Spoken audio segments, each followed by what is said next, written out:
মাছ সব নিচে থাকে, পানির কালারটা একটু চেঞ্জ হয়েছে যার কারণে দেখা যাইতেছে না আসলে। আমাদের ধরে দেখাচ্ছি, দারুণ গাইস। ধরা এই যে গাইস, এর লেজটা দেখেন কত সুন্দর।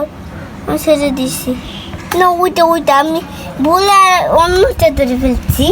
মামা এতে কি কি মাছ ছাড়বা? এটা কই মাছ, শুধু কই? আর কিছু শিং মাছ টিং মাছ আরো রাখতে পারবো। এটা নষ্ট হয়ে গেছে, দেখো এটা কত বড়, এটা কত বড়, এটা তো সব থেকে বড়। দুইটা একটুখানি বড় হয়েছে। তুমি আমাদের কাছে আসো। তেলাপিয়া তেলাপিয়া দেখো। আজকে তৃতীয় ডিম পারছে, সেটা সকালেই সরানো নেওয়া হয়েছে, নাইলে ওরা যে পরিমাণ ছুটাছুটি করে ফাটাই ফেলায়। প্রথম ডিমটা তো ফাইটেই গেছে। এর বয়স প্রায় 5 মাস 4-5 দিন হবে। একটাই ডিম পাড়া শুরু করছে, একটা মনে হয় 6 মাসই ফুল টাইম নেবে। তা থেকে